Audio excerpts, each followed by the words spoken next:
Hello ವೀಕ್ಷಕರೇ, welcome back to my YouTube channel. ಇವತ್ತು ನಾವು ತೊಂಡೆಕಾಯಿ ಪಲ್ಯ ಮತ್ತು ಚಪ್ರದವರೆಕಾಯಿ ಪಲ್ಯ ಮಾಡ್ತಾಯಿದ್ದೀವಿ.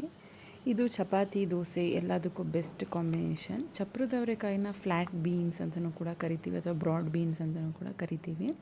ಬನ್ನಿ ಹೇಗೆ ಮಾಡೋಣ ಅಂತ ನೋಡೋಣ. ಇದಕ್ಕೆಲ್ಲ ಟೊಮ್ಯಾಟೊ, ಈರುಳ್ಳಿ, ಕ್ಯಾಪ್ಸಿಕಮ್, ಆಲೂಗೆಡ್ಡೆ, ಅವರೆಕಾಳು, ಕೊತ್ತಂಬರಿ ಮತ್ತು ಚಪ್ರದವರೆಕಾಯಿನ ಕಟ್ ಮಾಡಿ ರೆಡಿ ಮಾಡಿ ಇಟ್ಕೊಂಡಿದ್ದೀನಿ. ಸೇಮ್ ಅವರೆಕಾಳು ಥರನೇ ಇರುತ್ತೆ, ಸ್ವಲ್ಪ ಬೇರೆ ಥರ ಇರುತ್ತೆ ಟೇಸ್ಟ್ ಅಷ್ಟೇ. ತುಂಬ ಒಳ್ಳೆಯದು ಇದು. ಗ್ರೀನ್ ವೆಜಿಟೇಬಲ್ಸ್ ಎಲ್ಲ ತುಂಬ ಒಳ್ಳೆಯದು ಹೆಲ್ತಿಗೆ. ಇದಕ್ಕೆ ಸ್ವಲ್ಪ ಸಾಸಿವೆ ಮತ್ತು 1 ಸ್ಪೂನಷ್ಟು ಚಿಲ್ಲಿ ಪೌಡರು, ಶುಂಠಿ ಬೆಳ್ಳುಳ್ಳಿ ಪೇಸ್ಟ್ ಮತ್ತು 1 ಸ್ಪೂನಷ್ಟು ಕೋರಿಯಂಡರ್ ಪೌಡರ್, ಸ್ವಲ್ಪ ಟರ್ಮರಿಕ್ನ ಎತ್ತಿಟ್ಕೊಂಡಿದ್ದೀನಿ. ಈಗ ಒಂದು ಬಾಣಲಿ ತೊಗೊಂಡ್ಬಿಟ್ಟು ಅದಕ್ಕೆ ಬಾಣಲಿ ಆದಮೇಲೆ ನಾವು ಎಣ್ಣೆ ಹಾಕಬೇಕು. ಇದೊಂದು ಟಿಪ್ ಥರ ಫಾಲೋ ಮಾಡಿ. ಯಾವಾಗಲೂ ಎಣ್ಣೆ ಆದಮೇಲೆ ನಾವು ಸಾಸಿವೆ ಹಾಕೋದು ಒಳ್ಳೆಯದು. ಇಲ್ಲಾಂದರೆ ಅದು ಎಣ್ಣೆ ಕೊಲೆಸ್ಟ್ರಾಲ್ ಆಗಿ ಕನ್ವರ್ಟ್ ಆಗುತ್ತೆ. ಸೊ ಈಗ ನಾವು ಸಾಸಿವೆ ಹಾಕಿದ್ದೀವಿ. ಎಣ್ಣೆ ಕಾದಾದಮೇಲೆ ಅದು ಚಿಟಪಟ ಅಂತ ಅಂದಮೇಲೆ ಸ್ವಲ್ಪ ಈರುಳ್ಳಿ ಹಾಕ್ತಾಯಿದ್ದೀನಿ. ಈರುಳ್ಳಿನ ಚೆನ್ನಾಗಿ ಫ್ರೈ ಮಾಡಬೇಕು. ಈ ಪಲ್ಯ ನಮ್ಮ ಅಜ್ಜಿ ಹೇಳ್ಕೊಟ್ಟಿದ್ದು ನಮಗೆ. ನಮ್ಮ ಅಜ್ಜಿ ತುಂಬ ಚೆನ್ನಾಗಿ ಮಾಡೋರು ಈ ಥರ ಪಲ್ಯ ಮತ್ತು ಟೊಮ್ಯಾಟೊ ಗೊಜ್ಜು ಅವೆಲ್ಲ. ಇದಕ್ಕೆ ರೊಟ್ಟಿ, ಚಪಾತಿ, ದೋಸೆ ಎಲ್ಲ ಬೆಸ್ಟ್ ಕಾಂಬಿನೇಷನ್. ಈಗ ನಾವು ಸ್ವಲ್ಪ ಕ್ಯಾಪ್ಸಿಕಮ್ ಹಾಕ್ತಾಯಿದ್ದೀವಿ. ಕ್ಯಾಪ್ಸಿಕಮ್ ಹಾಕಿ ಒಂದು ಒಳ್ಳೆ ಫ್ರೈ ಮಾಡಬೇಕು. ಈಗ ಸ್ವಲ್ಪ ಅರ್ಧ ಬೆಂದಾದಂಗೆ ಆಗಿದೆ ಕ್ಯಾಪ್ಸಿಕಮ್ಮು. ಆ ಟೈಮಲ್ಲಿ ನಾವು ಚಪ್ರದವರೆಕಾಯಿನ ಹಾಕಿ ಒಂದು ಒಳ್ಳೆ ಮಿಕ್ಸ್ ಕೊಡಬೇಕು. ನೋಡಿ, ಈ ಥರ ಮಿಕ್ಸ್ ಕೈ ಆಡಿಸ್ತಾ ಇರಬೇಕು. ಸ್ವಲ್ಪ ಉಪ್ಪು ಹಾಕಿದ್ರೆ ಸ್ವಲ್ಪ ಬೇಗನೆ ಬೇಯುತ್ತೆ. ಈಗ ಎಲ್ಲ ತರಕಾರಿ, ಉಳಿದಿರೋ ತರಕಾರಿ ಅಂದರೆ ಆಲೂಗೆಡ್ಡೆ, ಅವರೆಕಾಳು ಎಲ್ಲ ಹಾಕಾದಮೇಲೆ ಸ್ವಲ್ಪ ಉಪ್ಪನ್ನು ಹಾಕಿ ಸ್ವಲ್ಪ ಬೇಯಿಸೋಕ್ಕೆ ಇಡೋಣ. ನಾವು ಶುಂಠಿ ಬೆಳ್ಳುಳ್ಳಿ, ಖಾರದ ಪುಡಿ ಎಲ್ಲ ಎತ್ತಿಟ್ಕೊಂಡಿದ್ವಲ್ಲ, ಆ ಮಸಾಲೆನೆಲ್ಲ ಹಾಕಬೇಕು. ಇವಾಗ ಶುಂಠಿ ಬೆಳ್ಳುಳ್ಳಿ ಹಾಕಿದ್ಮೇಲೆ ತಳ ಹಿಡಿಯೋ ಚಾನ್ಸಸ್ ಇರುತ್ತೆ. ಯಾಕಂದರೆ ಶುಂಠಿ ಬೆಳ್ಳುಳ್ಳಿ ಹುರಿದಾದ್ಮೇಲೆ ಅದು ಅಂಟ್ಕೊಳ್ಳುತ್ತೆ ಬಾಣಲಿಗೆ. ಸೊ ಕೈ ಆಡಿಸ್ತಾನೆ ಇರಬೇಕು. ಅದಾದಮೇಲೆ ಸ್ವಲ್ಪ ಬೆಂದಂಗಾಗಿದೆ ಈಗ ಅರ್ಧದಷ್ಟು ತರಕಾರಿಗಳೆಲ್ಲ. ಈಗ ನಾವು ಸ್ವಲ್ಪ ಟೊಮ್ಯಾಟೊ, 1 ಟೊಮ್ಯಾಟೊ ಅಷ್ಟು, 1.5 ಟೊಮ್ಯಾಟೊನ ಕಟ್ ಮಾಡಿಟ್ಕೊಂಡಿದ್ದೀನಿ. ಅದನ್ನು ಹಾಕಿ ಸ್ವಲ್ಪ ನೀರು ಹಾಕಿ ನಾವು ಬೇಯೋದಕ್ಕೆ ಇಡಬೇಕು. ಅದಕ್ಕಿಂತ ಮುಂಚೆ ಅಮ್ಮಮ್ಮ ಕೊತ್ತಂಬರಿ ಸೊಪ್ಪನ್ನು ಕೂಡ ಹಾಕಿದ್ರು. ಸೊ ಅದನ್ನು ಕೂಡ ಹಾಕಿ ಒಂದು 10 ನಿಮಿಷ ಅಥವಾ ಒಂದು 8 ನಿಮಿಷನಾದ್ರು ಬೇಯೋದಕ್ಕೆ ಇಡಬೇಕು. ಆಗ ಅವರೆಕಾಳು ಎಲ್ಲ ಚೆನ್ನಾಗಿ ಹದವಾಗಿ ಬೇಯುತ್ತೆ. ಇದು ದೋಸೆಗೆ ಮತ್ತು ಪೂರಿಗೆ ಬೆಸ್ಟ್ ಕಾಂಬಿನೇಷನ್ ಸ್ನೇಹಿತರೆ. ನೀವು ಮಕ್ಕಳಿಗೆ ಮಾಡಿಕೊಡಿ, ಸೀರಿಯಸ್ಲಿ. ಮತ್ತೆ ಇನ್ನೊಂದ್ಸಲಿ ಮಾಡಮ್ಮ, ಅದು ಏನು ಮಾಡಿದ್ರಲ್ಲ ಅಂತ ಕೇಳ್ತಾರೆ.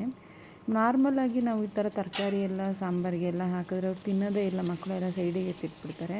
ಸೊ ಈ ಥರ ಪಲ್ಯಗಳನ್ನ ನಾವು ಮಕ್ಕಳಿಗೆ ಇಂಟ್ರೊಡ್ಯೂಸ್ ಮಾಡಬೇಕು. ಆಗಲೇ ಕೂಡ ಅವರು ನಮ್ಮ ತರಕಾರಿ ತಿಂತಾಯಿದ್ವಿ, ನಮ್ಗೆ ಇದು ಇಷ್ಟ ಆಗುತ್ತೆ ಅಂತ ಅವರು ಇಷ್ಟಪಟ್ಟು ತಿಂತಾರೆ.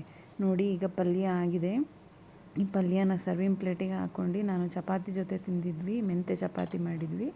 ರೆಸಿಪಿ ಬೇಕಂದರೆ ನೆಕ್ಸ್ಟ್ ಟೈಮ್ ಶೇರ್ ಮಾಡ್ತೀನಿ, ಕಮೆಂಟ್ ಬಾಕ್ಸಲ್ಲಿ ತಿಳಿಸಿ.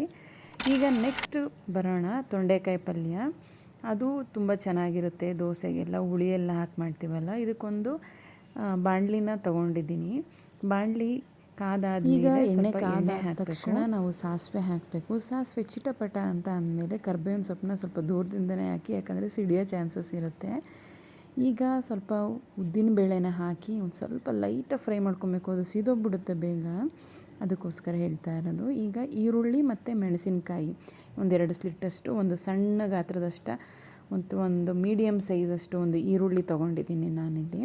ಸೊ ಅದನ್ನು ಹಾಕಿ ಉದ್ದುದ್ದ ಹೆಚ್ಕೊಂಡಿರೋದು. ಇದನ್ನು ನಾವು ಈರುಳ್ಳಿನ ಯಾವ ಥರ ಹೆಚ್ಕೊಳ್ತೀವಿ ಅದ್ರ ಮೇಲೂ ಕೂಡ ಟೇಸ್ಟು ಡಿಪೆಂಡ್ ಆಗುತ್ತೆ. ಈಗ ಕ್ಯಾಪ್ಸಿಕಮ್ ಹಾಕ್ತಾಯಿದ್ದೀನಿ. ಇದಕ್ಕೆ ನಾವು ಉದ್ದುದ್ದ ಹೆಚ್ಕೊಳ್ತೀವಿ.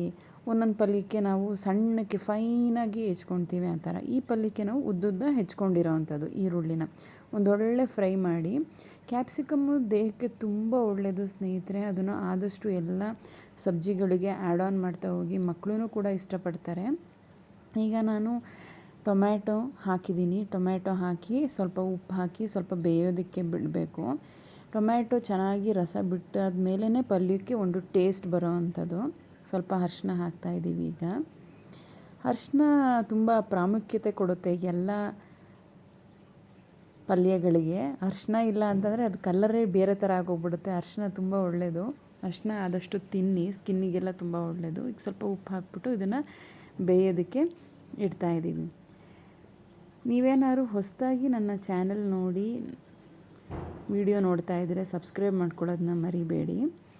ಈಗ ನಾವು ತೊಂಡೆಕಾಯಿ ಏನು ಕಟ್ ಮಾಡಿ ಇಟ್ಕೊಂಡಿದ್ವಲ್ಲ ಆ ತೊಂಡೆಕಾಯಿನೆಲ್ಲ ಹಾಕ್ತಾ ಇರೋವಂಥದ್ದು.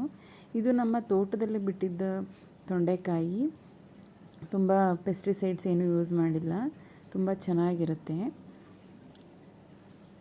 ತೊಂಡೆಕಾಯಿ ಅಂದರೆ ಈಗಿನ ಮಕ್ಕಳಿಗೆ ಎಷ್ಟೊಂದು ಮಕ್ಕಳಿಗೆ ಗೊತ್ತೇ ಇರೋದಿಲ್ಲ. ಸೊ ಇದೆಲ್ಲ ನಾವು ಇಂಟ್ರೊಡ್ಯೂಸ್ ಮಾಡಬೇಕು ಮಕ್ಕಳಿಗೆ, ಇದನ್ನು ತಿನ್ನಿ ಅದನ್ನು ತಿನ್ನಿ ಅಂತ.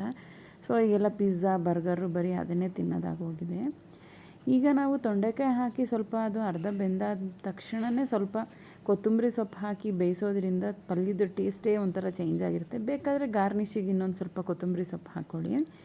ಈಗ ಸ್ವಲ್ಪ ಹುಣಸೆ ಹುಳಿ ಏನಿರುತ್ತೆ ಅದನ್ನು ಕೊನೆಗೆ ಹಾಕಬೇಕು. ನಾವು ಮೊದಲೇ ಹಾಕಿಬಿಟ್ರೆ ಅದೊಂಥರ ಟೇಸ್ಟ್ ಒಂಥರ ಕಹಿ ಒಂಥರ ಆಗಿಬಿಡುತ್ತೆ. ಜಾಸ್ತಿ ಹುಳಿ ಥರ ಆಗಿ ಪಲ್ಯ ತಿನ್ನೋದಕ್ಕೆ ಆಗೋದಿಲ್ಲ. ಇನ್ನೇನು ಇಳಿಸೋದು ಇನ್ನೊಂದು 3-4 ಮಿನಿಟ್ಸ್ ಬೇಯುತ್ತೆ ಅಥವಾ ಒಂದು 3 ಮಿನಿಟ್ಸ್ ನಾವು ಆಫ್ ಮಾಡ್ತೀವಿ ಅನ್ನೋ ಟೈಮಿಗೆ ನಾವು ಹುಣಸೆ ಹುಳಿ ಹಾಕಿದಾಗ ಅದು ಅರ್ಧ ಬೇಯಷ್ಟು ಬೆಂದಿರುತ್ತಲ್ಲ ತರಕಾರಿ, ಅದು ಚೆನ್ನಾಗಿ ಹೀರ್ಕೊಳ್ಳುತ್ತೆ. ಅದೇನು ಹುಳಿ ಏನಿರುತ್ತೆ ಎಲ್ಲ ನೀಟಾಗಿ ಹೀರ್ಕೊಳ್ಳುತ್ತೆ. ನೆಕ್ಸ್ಟು ಸ್ವಲ್ಪ ಕಾಯಿ ತುರಿ ಹಾಕಿಬಿಟ್ರೆ ತುಂಬ ಚೆನ್ನಾಗಿರುತ್ತೆ ಸ್ನೇಹಿತರೆ. ಇನ್ನೊಂದು ಸ್ವಲ್ಪ ಹಾಕಿ ಅಂತ ಹಾಕಿಸ್ಕೊಳ್ತೀರಾ, ಅಷ್ಟು ಚೆನ್ನಾಗಿರುತ್ತೆ. ಎಲ್ಲದಕ್ಕೂ ಅಷ್ಟೇ, ಕಾಯಿ ತುರಿ ಹಿಂಗು ತೆಂಗು ಇದ್ದರೆ ಮಂಗನೂ ಅಡುಗೆ ಮಾಡುತ್ತೆ ಅನ್ನೋದು ಗಾದೆನೇ ಇದೆ. ಹಾಗಾಗಿ ಈ ಥರ ಕಾಯಿ ತುರಿ ಮಸ್ಟ್ ಆ್ಯಂಡ್ ಶುಡ್ಡು, ಚೆನ್ನಾಗಿರುತ್ತೆ ಪಲ್ಯಗಳಿಗೆ ಯೂಸ್ ಮಾಡಿ. ಜಾಸ್ತಿ ಥೈರಾಯ್ಡ್ ಅದಕ್ಕೆಲ್ಲ ತುಂಬ ಒಳ್ಳೆಯದು ಕಾಯಿ ತುರಿ. ಈಗ ನಾವು ಸ್ವಲ್ಪ ಖಾರದ ಪುಡಿ ಮತ್ತು ಸಾಂಬಾರು ಪುಡಿ ಎರಡನ್ನೂ ಹಾಕಿ ಕೊನೆಗೆ ಒಂದು ಫೈನಲ್ ಅರ್ಧ ಫುಲ್ ಬೆಂದಿದೆ ಆಲ್ಮೋಸ್ಟ್. ಈಗ ಫೈನಲ್ ಒಂದು ಕೈ ಆಡಿಸ್ತಾ ಇದ್ದೀನಿ. ಇದು ದೋಸೆ, ಚಪಾತಿ ಮತ್ತು ಪರಾಟ, ರೊಟ್ಟಿ ಎಲ್ಲದಕ್ಕೂ ಚೆನ್ನಾಗಿ ಸೂಟ್ ಆಗುತ್ತೆ ಈ ಥರದ ಪಲ್ಯಗಳು. ಅಕ್ಕಿ ರೊಟ್ಟಿಗಂತೂ ಬೆಸ್ಟ್ ಕಾಂಬಿನೇಷನ್ನು. ನೋಡಿ ಸ್ನೇಹಿತರೆ, ಈಗ ಪಲ್ಯ ರೆಡಿಯಾಗಿದೆ. ನಿಮ್ಮನೆಯಲ್ಲೂ ಇದನ್ನು ಒಮ್ಮೆ ಟ್ರೈ ಮಾಡಿ. ಲೈಕ್, ಶೇರ್ ಮತ್ತು ಸಬ್ಸ್ಕ್ರೈಬ್ ಮಾಡ್ಕೊಳ್ಳೋದನ್ನ ಮರಿಬೇಡಿ. ಈ ಥರ ಹೊಸ ರೆಸಿಪಿಗಳ ಜೊತೆ, ಈ ಥರ ಹಳೇ ಕಾಲದ ರೆಸಿಪಿಗಳ ಜೊತೆ ನಿಮಗೆ ಮುಂದೆ ಸಿಗ್ತೀನಿ ನಾನು. ನೋಡಿ ಸ್ನೇಹಿತರೆ, ಇದನ್ನೆಲ್ಲ ಸರ್ವಿಂಗ್ ಪ್ಲೇಟಿಗೆ ಹಾಕಿ ತಿಂತಾಯಿದ್ರೆ ಒನ್ ಮೋರ್ ಅಂತೀರ, ಅಷ್ಟು ಚೆನ್ನಾಗಿತ್ತು. ಮುಂದಿನ ರೆಸಿಪಿ ಜೊತೆ ನಿಮ್ಮ ಜೊತೆ ಸಿಗ್ತೀನಿ. Thanks for watching. ಬಾಯ್.